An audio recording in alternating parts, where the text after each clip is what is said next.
Então nós estamos começando essa caminhada, pensando sobre o culto. Hoje nossa primeira aula. E eu convido você a abrir a sua Bíblia no Salmo de número 95. Diz assim a palavra de Deus: Venham, cantemos ao Senhor com alegria. Aclamemos a rocha da nossa salvação. Vamos à presença dele com ações de graças. Vamos aclamá-lo com cânticos de louvor. Pois o Senhor é o grande Deus, o grande Rei acima de todos os deuses. Nas suas mãos estão as profundezas da terra, os cumes dos montes lhe pertencem. Dele também é o mar, pois ele o fez. As suas mãos formaram a terra seca.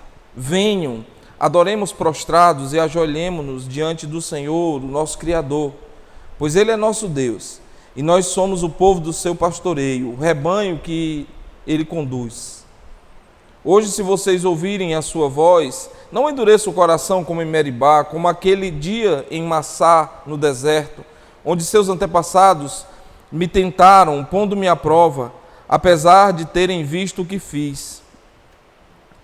Durante 40 anos, fiquei irado contra aquela geração e disse: eles são um povo de coração ingrato, não reconheceram os meus caminhos, por isso jurei na minha ira, jamais entrarão no meu descanso.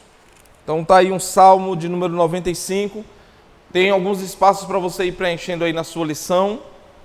O primeiro deles, irmãos, é que o culto começa com Deus, o culto não começa com o homem.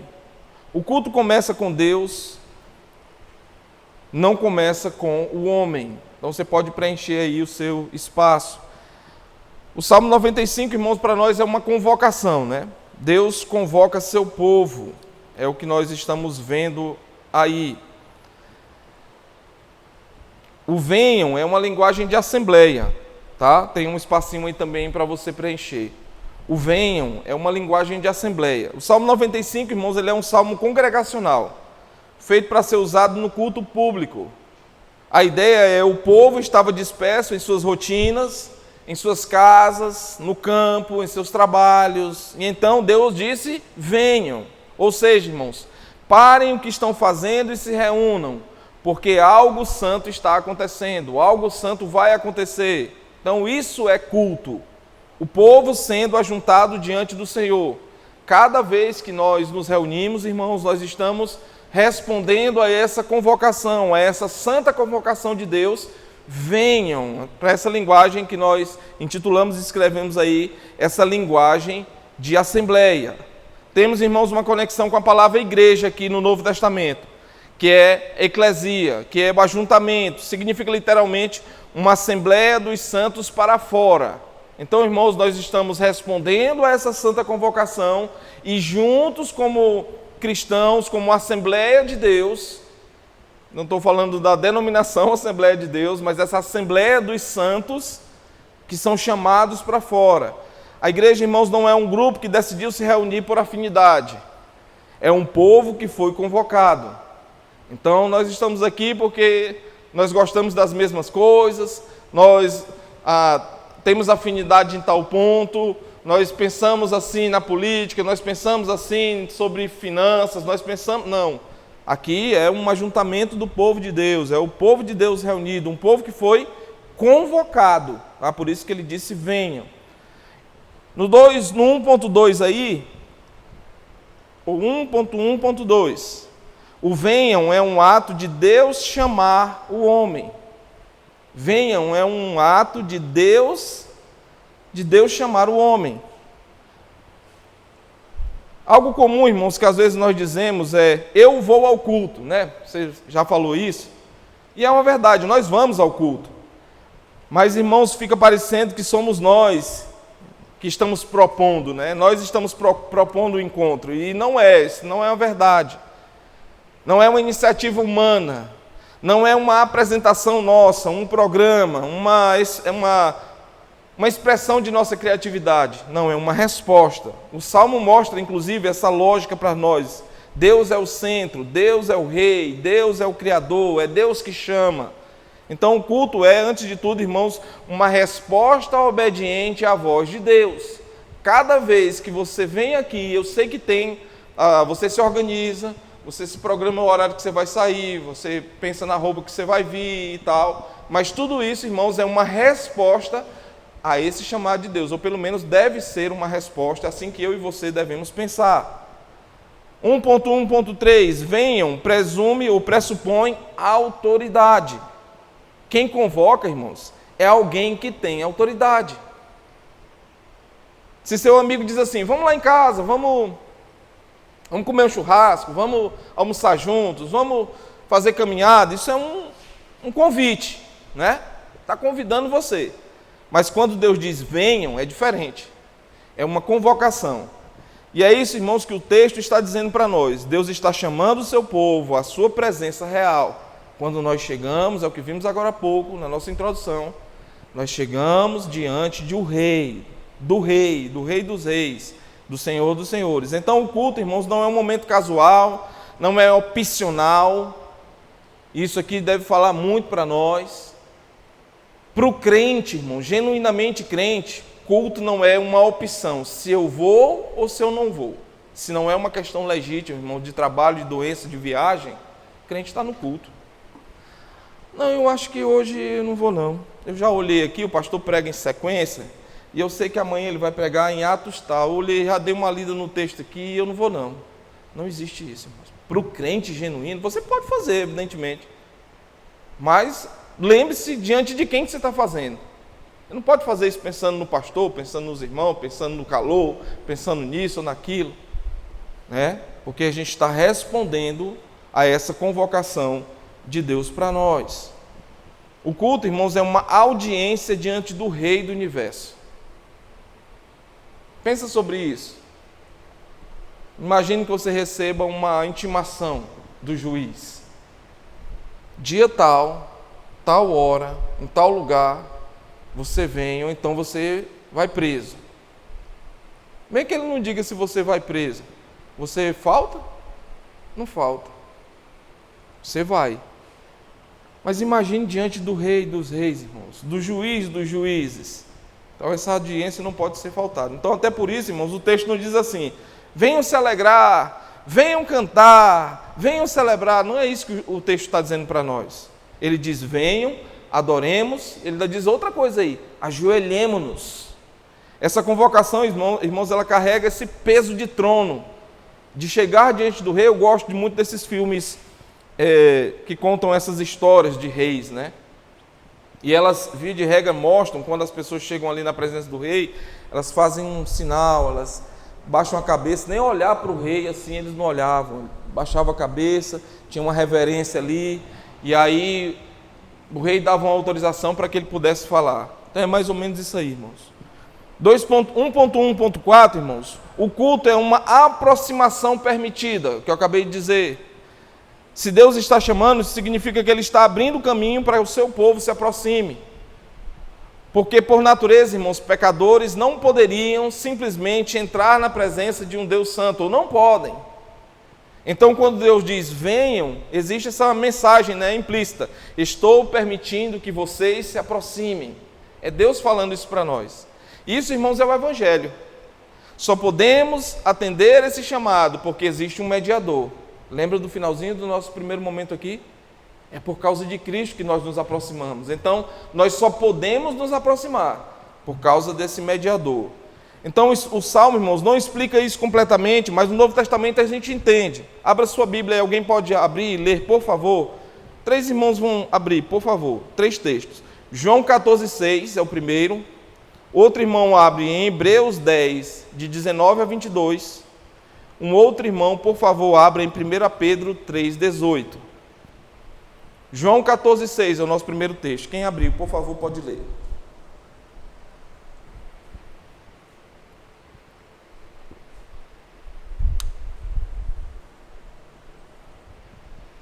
João 14,6. O que diz o texto para nós?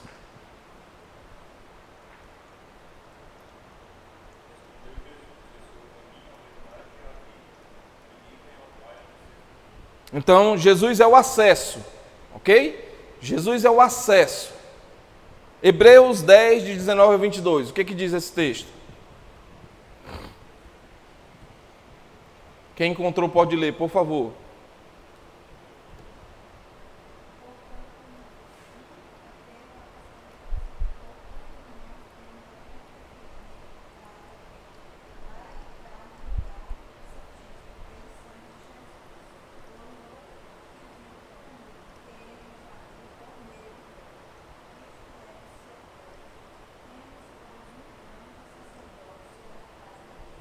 Então, Cristo abriu o caminho, né? Isso que o texto está dizendo, Cristo abre o caminho para nós. Então, nós estamos chegando à presença de Deus, porque Cristo é esse mediador que abriu o caminho. 1 Pedro 3,18. O que diz 1 Pedro 3,18?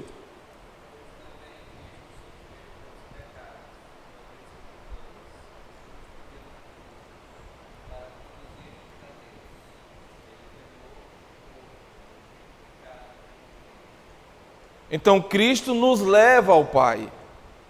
Cristo nos leva ao Pai. Então, nós podemos chegar porque Ele está nos dando acesso, porque Ele está nos convidando e porque temos esse mediador.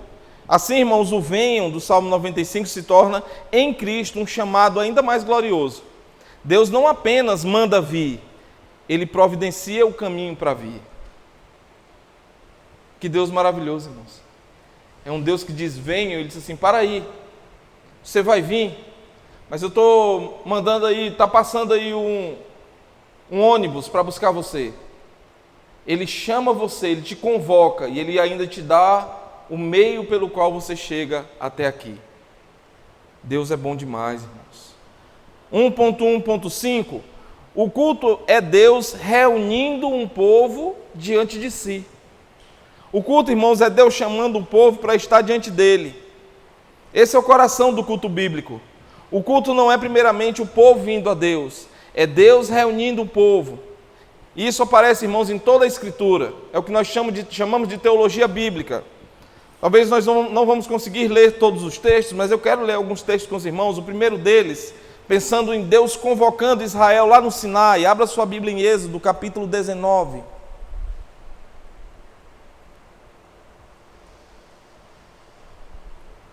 Êxodo capítulo 19.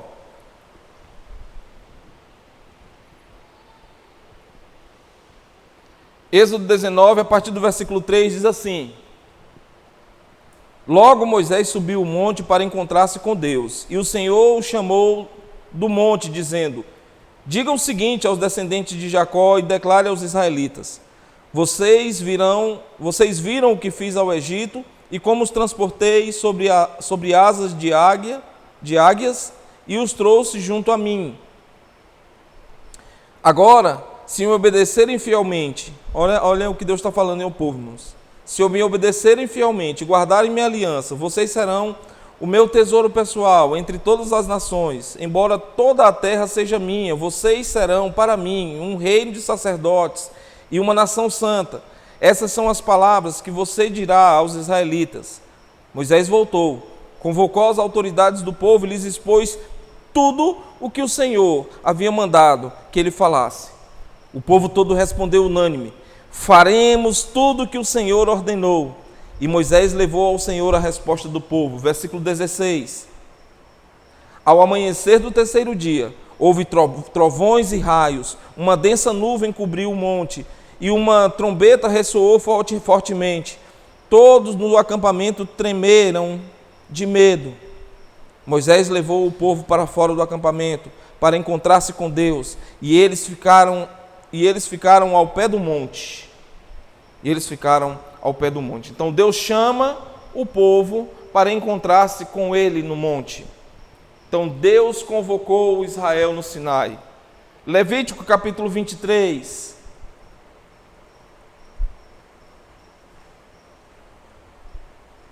Levítico 23, de 1 a 4, diz assim: Todos encontraram?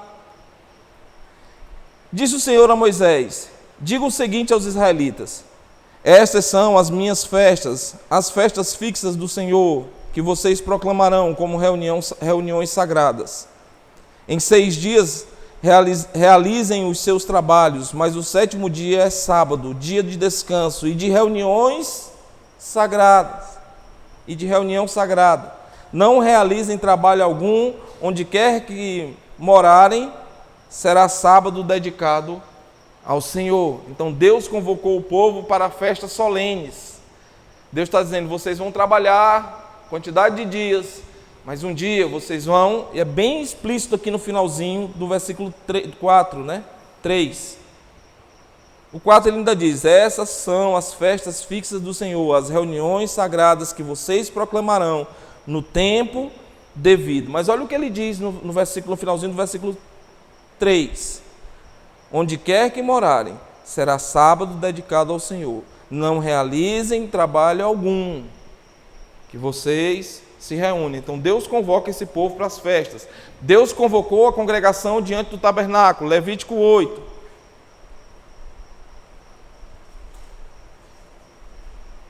Volta um pouquinho aí, Levítico 8, de 1 a 4.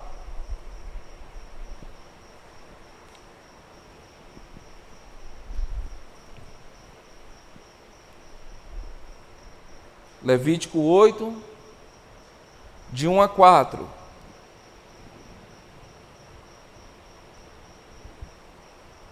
Diz assim a palavra de Deus.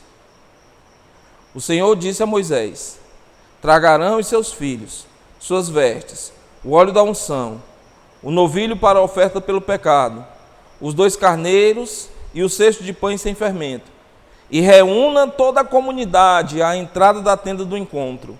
Versículo 4, Moisés fez como o Senhor lhe tinha ordenado, e a comunidade reuniu-se à entrada da tenda do encontro.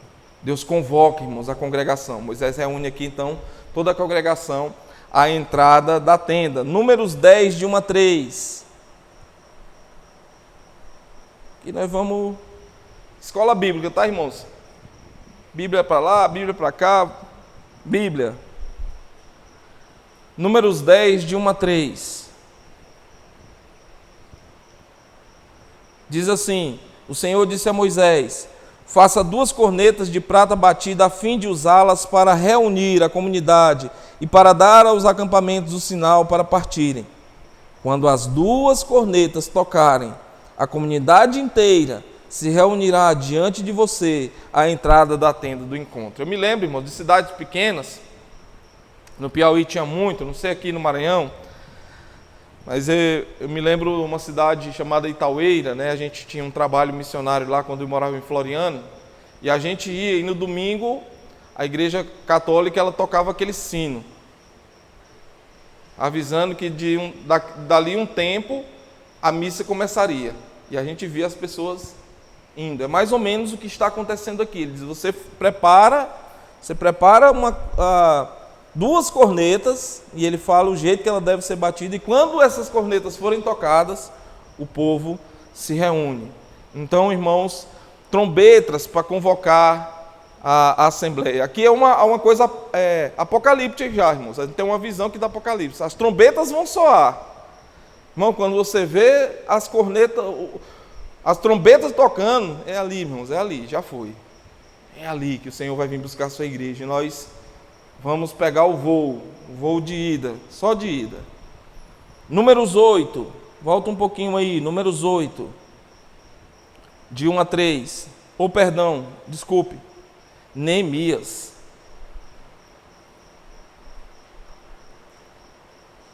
Esdras, Neemias, Esté, perto de Jó. Neemias capítulo 8, versículos de 1 a 3. Dá um tempinho aí para você encontrar.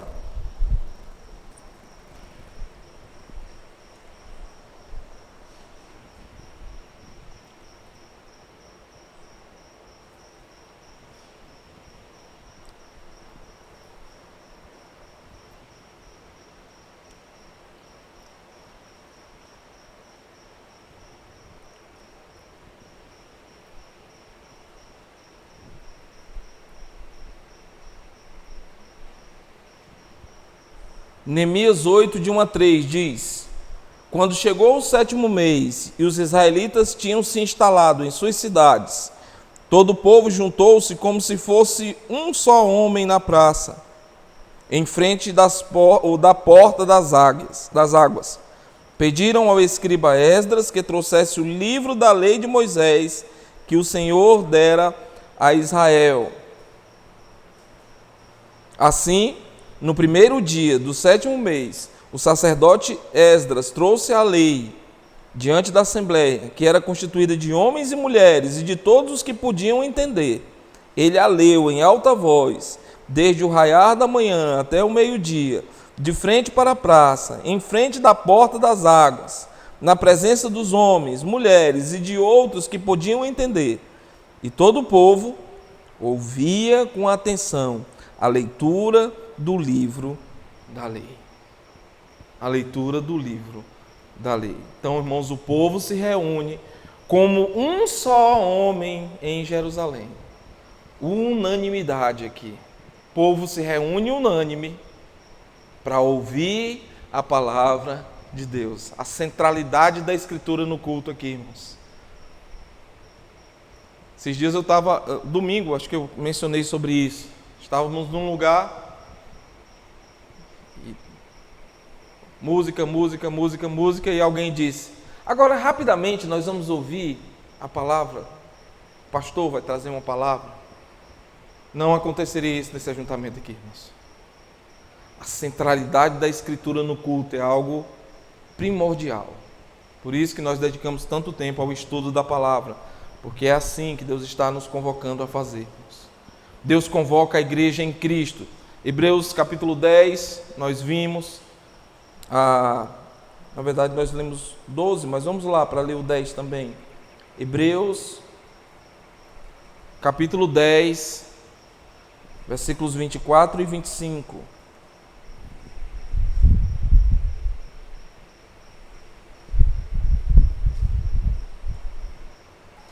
Hebreus 10, 24 e 25 diz: e consideremos uns aos outros para nos incentivarmos ao amor e às boas obras. Não deixemos de reunirmos como igreja, segundo o costume de alguns, mas procuremos encorajar-nos uns aos outros, ainda mais quando vocês veem que se aproxima o dia, que é o dia do Senhor. Então, irmãos, não deixe de congregar. É o que a palavra de Deus está encorajando a todos nós como cristãos. Vai para o capítulo 12, vou ler de novo com vocês os versos de 22 a 24. Foi o texto da nossa meditação no início, mas está aqui novamente. Mas vocês chegaram ao monte de Sião, a Jerusalém celestial, à cidade do Deus vivo, chegaram aos milhares e milhares de anjos em alegre reunião, à igreja dos primogênitos, cujos nomes estão escritos nos céus. Vocês chegaram a Deus, juiz de todos os homens, aos espíritos dos justos aperfeiçoados, a Jesus, mediador de uma nova aliança, e ao sangue aspergido, que fala melhor do que o sangue de Abel. Então, irmãos, Assembleia Celestial em Cristo. 1 Pedro capítulo 1. Aí pertinho, um pouquinho mais para frente. 1 Pedro capítulo 2, versículo 9.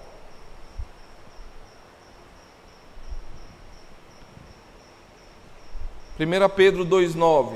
Nós nos reunimos, irmãos, porque fomos chamados, convocados das trevas para a luz. Olha o que ele diz: vocês, porém, são geração eleita, sacerdote real, nação santa, povo exclusivo de Deus, para anunciar as grandezas daquele que o chamou das trevas para a sua maravilhosa luz. Deus convoca a igreja, irmãos, para se reunir. Então não deixe de congregar, porque é a Assembleia Celestial reunida, esses chamados para fora. Então o culto público, irmãos, o culto é o Senhor no meio do seu povo, com cânticos, com palavra, com comunhão, com oração. Então todo esse ambiente é um ambiente de adoração, né? Às vezes a gente acha que a adoração é apenas música. Não, adoração é oração, adoração é comunhão, adoração é ouvir a palavra de Deus. Tudo isso é adoração. Compartilhe com a pessoa mais próxima a você. Você pode virar e compartilhar com a pessoa atrás de você. Qual é o momento que você mais gosta no culto? Compartilhe com a pessoa atrás de você aí. Gustavo está com um desafio aí, mas a Giovana com o Júnior, tenta se juntar aí vocês. Faz esse exercício aí, vira para a pessoa atrás de você e fale qual é o momento que você mais gosta no culto e por quê. Compartilhe com a pessoa ao seu lado aí. Qual o momento que você mais gosta no culto e por quê? Bruno, vira, irmão Temisto. Vamos lá, um exercíciozinho pra gente, rápido. Isso, vira aí, pode fazer um trio, faz uma dupla Giovana com o Júnior aí. Qual o momento que você mais gosta no culto e por quê? É só rapidinho, gente. Só virou, falou e voltou. Que não está acabando o culto, não, a aula não. É rapidinho, tipo 1 minuto. Qual o momento que você mais gosta no culto e por quê?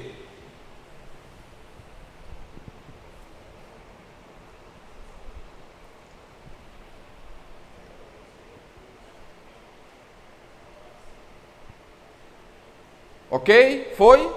É 1 minutinho, é rapidinho. Eu gosto disso por isso.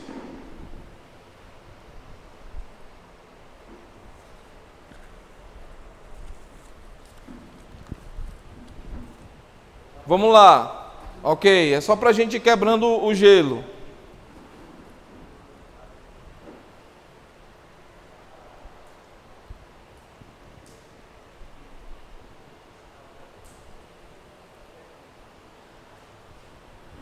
ponto 1.6. Venham implica separação do comum para o santo. Venham implica separação do comum para o santo. Quando Deus diz venham, irmãos, Ele está dizendo, deixem o ordinário, entrem no santo. O culto, irmãos, é esse momento, sair do cotidiano e ser colocado diante do Criador. Nós estamos saindo da nossa rotina normal, daquilo que a gente faz normalmente, corriqueiramente, estamos nos aproximando do santo. O culto é esse movimento, sair do cotidiano. E é por isso, irmãos, que o culto não pode ser tratado como mais uma atividade da semana. O culto é um ato de consagração do tempo, do corpo, do coração. Então, irmãos, muito importante isso aqui. Então, o culto significa essa separação. O chamado exige resposta, está aí no ponto 1.1.7. O chamado exige resposta reverente. O texto, irmãos, não para no venham. Você pode voltar para o Salmo 95 agora. O texto não para no venham. Ele continua, irmãos. Adoremos prostrados e nos ajoelhemos. Existe, irmãos, inclusive uma ordem lógica que o texto segue, mostrando que o culto é um lugar de ordem. A ordem é, irmãos, venham, aproximação. Adoremos, né, esse ambiente de adoração em cada momento do culto, não só nos cânticos, como eu já falei, mas todos os momentos do culto é um momento de adoração. E ele fala prostrados, aqui, irmãos, é humilhação, irmãos. Humilhação. Eu me rendo, eu me prostro diante do Criador, do Rei, do Juiz, do Deus Todo-Poderoso. E ele fala ajoelhemos, submissão. Ou seja, irmãos, Deus chama o povo para uma postura de reconhecimento. Deus é santo, eu não sou. Eu me ajoelho, eu me prostro, eu me rendo, porque Ele é santo e eu não. 1.1.8, o motivo do culto, o nosso Criador. Alguma coisa que você gostaria de perguntar? Algum acréscimo aí até agora, irmãos, que você gostaria de dar? Antes de eu continuar aqui, algo que você gostaria de compartilhar? Algo que está fazendo sentido para você, algo que é novo para você. Tem uma pergunta lá no fim, mas alguma coisa que você gostaria de perguntar ou de questionar até agora? Ok, então o motivo do culto, o nosso Criador. O versículo termina, irmãos, com a razão. Diante do Senhor, o nosso Criador. Diante do Senhor, o nosso Criador. Temos aqui, irmão, a base, né? Deus é digno de culto porque Ele é o Criador, Ele nos fez, o Senhor, Ele nos governa, o Deus do pacto, o nosso Criador. Então não é apenas Criador no sentido geral, mas Criador que possui, que sustenta, que governa seu povo. Então o culto, irmãos, é uma resposta ao fato de que pertencemos a Ele. Pertencemos a Ele.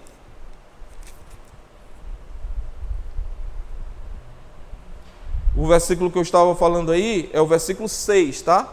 Venham, adoremos prostrados e ajoelhemos diante do Senhor, o nosso Criador. Termina assim essa primeira parte.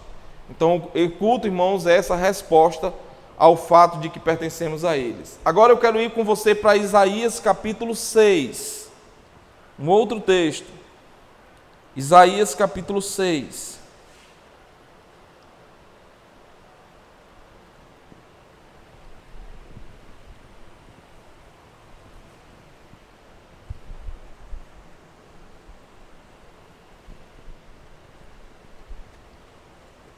Velho Testamento, depois de Salmos, Provérbios, Eclesiastes. E aí chegamos a Isaías, Jeremias ali. Isaías capítulo 6.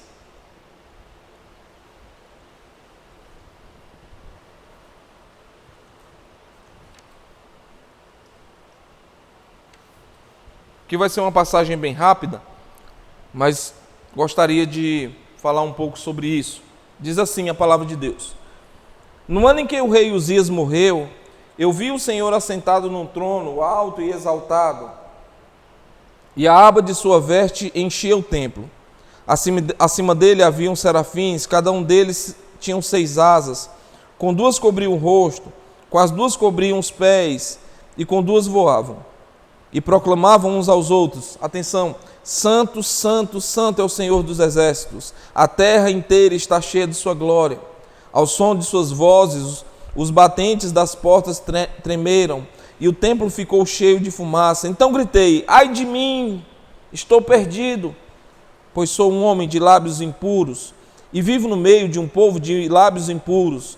Os meus olhos viram o Rei, o Senhor dos exércitos. Logo um dos serafins voou até mim, trazendo uma brasa viva que havia tirado do altar com uma tenaz. Com ela tocou a minha boca e disse: veja, isto tocou os seus lábios, por isso a sua culpa será removida e o seu pecado será perdoado. Então vi a voz do Senhor clamando: quem enviarei? Quem irá por nós? E eu respondi: eis-me aqui, envia-me. Ele disse: vai e diga a este povo: estejam sempre ouvindo, mas nunca estejam sempre vendo e jamais percebam. 10. Torne insensível o coração deste povo, torne surdos os seus ouvidos e feche os seus olhos, que eles não vejam com os olhos, não ouçam com os ouvidos e não entendam com o coração, para que não se convertam e sejam curados. Então eu perguntei: até quando, Senhor? E ele respondeu: até que as cidades estejam em ruínas e sem habitantes, até que as casas fiquem abandonadas e os campos estejam totalmente devastados, até que o Senhor tenha enviado todos para longe e a terra esteja totalmente desolada. E ainda que 1/10 fique no país, esses também serão destruídos. Mas assim como o terebinto e o carvalho deixam um tronco quando são derrubados, assim a santa semente será o seu tronco. O texto diz, irmãos, que Isaías viu o Senhor assentado no trono, né? E quando o profeta ele vê Deus, ele diz: ai de mim. A visão, irmãos, ela produz 2 coisas aqui para Isaías: reverência e quebrantamento. Eu gostei da forma como Calvino pensou sobre esse assunto aqui. Ele diz assim: não existe adoração verdadeira sem reverência, pois Deus nunca se revela sem que sejamos levados a nos humilhar. Não existe adoração verdadeira sem reverência, pois Deus nunca se revela sem que sejamos levados a nos humilhar. Então, irmãos, isso é Isaías 6 aqui, rapidamente. O culto começa com Deus se revelando. O homem responde com temor e adoração. Deus se revela, nós respondemos. Foi um pouco disso que nós vimos agora há pouco no Salmo 95. Deus nos convoca, nós respondemos. O culto, irmãos, não é algo que nós controlamos. O culto não é vamos fazer Deus agir. O culto é Deus convocando, né, como a gente viu. Depois disso é Deus recebendo. Em seguida, Deus falando, Deus conduzindo, né, Deus dando a direção. Então, chegar num culto sem reverência, irmãos, sem preparo, sem atenção, é esquecer quem está chamando. Quem está chamando. Então, muita atenção. Todas as vezes que nós nos reunirmos aqui, irmãos, o que nós vamos fazer é uma resposta à convocação de Deus. Nosso último texto dessa manhã Quero que você vá para João, capítulo 4, versículos 23 e 24. João 4, 23 e 24.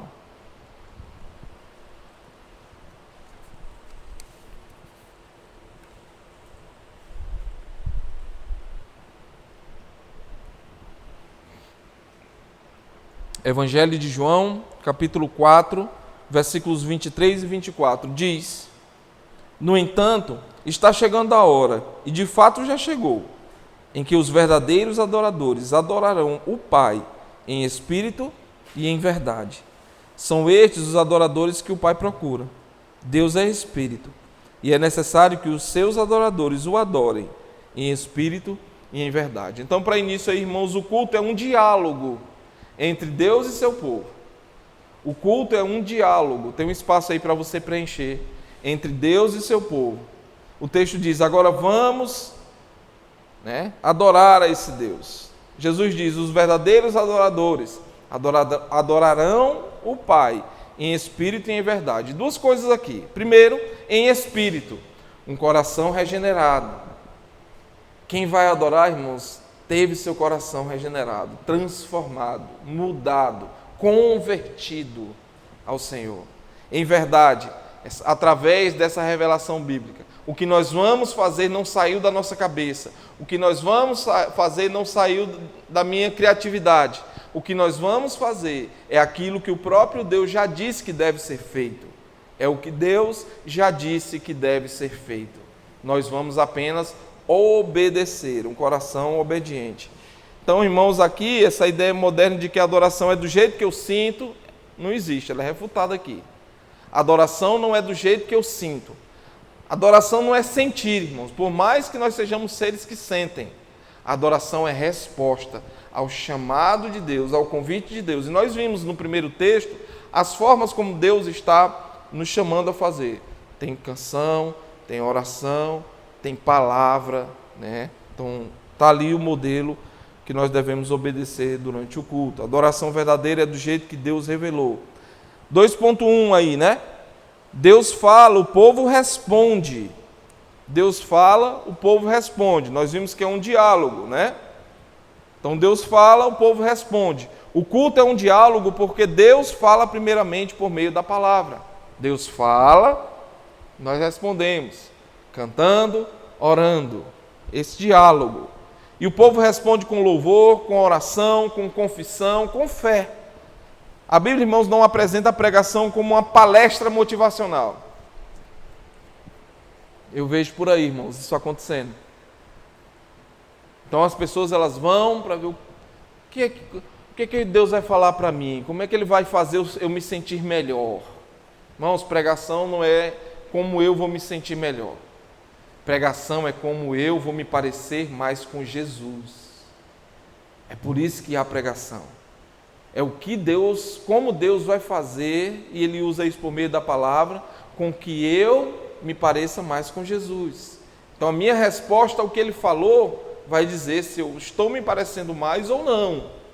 Tá? Então essa ideia de palestra, de como eu vou sair melhor do culto, não é sobre isso. Eu tinha um professor do seminário que ele falava assim: questione sua pregação, se as pessoas ao saírem dali, saírem se sentindo melhor. Questione sua pregação, se as pessoas ao saírem do culto, se saírem sentindo melhor. Irmãos, via de regra, o Evangelho vai apontar os nossos pecados, as nossas falhas. Então eu vou sair com esperança, ok. Mas eu não vou sair aqui dizendo, nossa, como eu estou cheio de mim mesmo.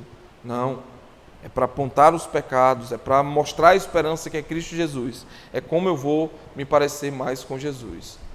A Bíblia não apresenta a pregação como essa palestra, então, A Bíblia apresenta a pregação como Deus falando. Calvino disse, quando a palavra é fielmente pregada, devemos recebê-la como se o próprio Deus falasse do céu. Então o culto não é centrado em quem está no púlpito. O culto não é centrado no pastor. O culto não é centrado em quem está no púlpito. O culto é centrado no Deus que fala por meio das Escrituras, irmãos. O culto é centrado em Deus. 2.2, o culto é renovação da aliança. O padrão bíblico do culto, irmãos, ele tem essa ideia de pacto. Deus chama, o povo louva, o povo confessa, Deus fala, o povo responde, Deus abençoa e envia. O culto não é show, irmãos. O culto é um encontro real de Deus com o seu povo. O culto é um encontro real de Deus com o seu povo. Eu achava que tinha acabado lá, mas não é isso mesmo. É isso mesmo. Algumas aplicações para nós aí, irmãos. Foi tudo aí? Não, tem um texto de Hebreus, né? Tem um texto de Hebreus também aí. Pensei que não tinha colocado, mas coloquei. Hebreus capítulo 10.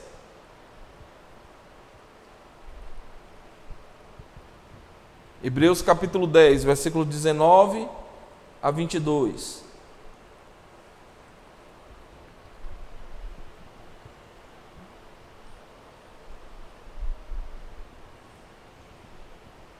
Hebreus 10, a partir do versículo 19, diz: portanto, irmãos, temos plena confiança para entrar no lugar santíssimo pelo sangue de Jesus, por um novo e vivo caminho que ele nos abriu por meio do véu, isto é, do seu corpo. Temos, pois, um grande sacerdote sobre a casa de Deus. Assim, aproximemo-nos de Deus com um coração sincero e com plena convicção de fé, tendo os corações aspergidos para nos purificar de uma consciência culpada e os nossos corpos lavados com água pura. Apeguemo-nos com firmeza à esperança que professamos, pois aquele que prometeu é fiel. O culto é centrado em Cristo. Ele diz, portanto, irmãos, temos plena confiança para entrar no Santo pelo sangue de Jesus. O que garante que podemos entrar, irmãos? Não é nossa justiça, não é nosso esforço, não é nossa semana boa, não é o quanto eu sou gente boa, é o sangue de Jesus. O culto é cristocêntrico por natureza. Cristo é o fundamento do culto. Cristo é mediador, está aí para você completar, né? Lá no início, o culto é centrado em Cristo. 3.1. Cristo é o mediador, ele é o sacerdote, ele é o sacrifício. Cristo não apenas nos inspira a adorar, irmãos, Cristo nos dá acesso. Ele é mediador, sacerdote, sacrifício, caminho. Spurgeon, falando sobre isso, ele disse: tire Cristo do Evangelho e você não terá nada que valha a pena pregar. Tire Cristo do culto e você não terá nada que valha a pena adorar. Se Cristo não for o centro, irmãos, a igreja vira religiosidade vazia. Então, Cristo é o centro do culto. Algumas aplicações para nós. O culto, irmãos, não é uma reunião qualquer. O culto não é uma reunião qualquer. Hebreus 12 diz, fala a verdade, né? O culto não é comum, irmãos. Nós estamos diante de um Deus santo. Então isso vai exigir de nós reverência, isso vai exigir de nós um preparo antecipado, isso vai exigir de nós uma atenção, um temor santo diante de Deus. Não é formalismo, é consciência de quem Deus é. O culto não é entretenimento. O culto não é feito para agradar as pessoas. O culto é feito para glorificar a Deus. Então, se eu sei disso, irmãos, isso muda a minha forma de cantar. Se eu sei que o culto é feito para glorificar a Deus, eu canto diferente, eu ouço diferente. O meu modo de chegar no culto, tudo muda, meus irmãos. O culto é o centro da semana. Terceira aplicação, o culto é o centro da semana. O culto, irmãos, é o alimento para a alma. O culto é o lugar onde Deus fala, Cristo é exaltado, o povo, nós somos edificados, a fé nossa é fortalecida. A igreja não vive, irmãos, bem sem o culto. Você não pode viver bem, irmão, sem culto. Não adianta. Nós precisamos do culto. O culto, irmãos, é uma preparação, um ensaio para a eternidade. Hebreus diz, irmãos, que nós já chegamos ao Monte de Sião. Ou seja, o culto é um ensaio para o céu. O céu será a adoração eterna diante do trono.